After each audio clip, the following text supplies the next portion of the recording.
ده هنا انتوا هنا فين بقى؟ ان شاء الله الجو يكون عاجبك. ده ايه بقى اللي وراك ده هنا؟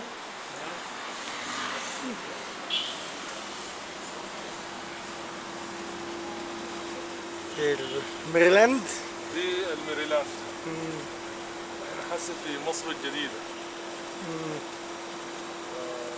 نازلين في منطقة جميلة وهادية فعلا، يعني مصر أم الدنيا.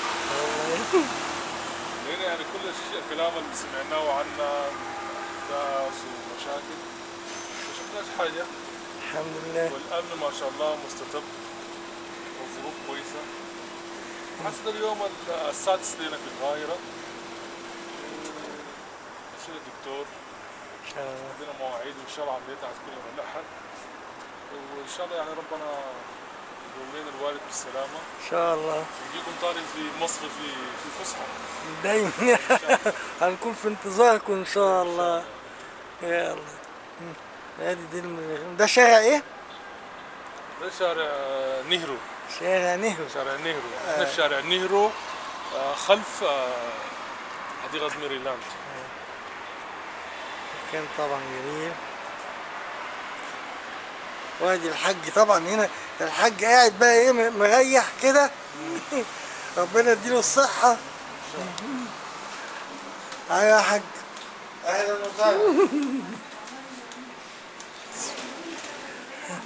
ايه رأيك في مصر بقى يا حاج؟ والله مصر يعني جميلة وعظيمة وبلد مهمة في المنطقة دي، يعني هي ما بشك وضعها وسط العرب.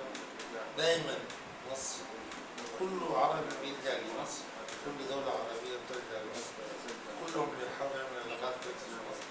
التعليم من مصر، العلم من مصر، كل شيء من مصر.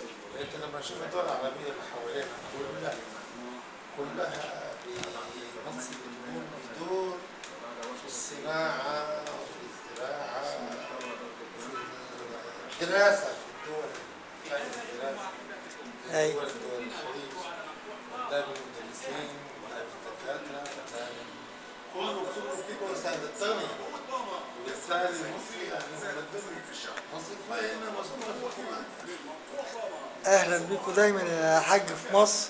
منورنا. المسعدنا في مصر انه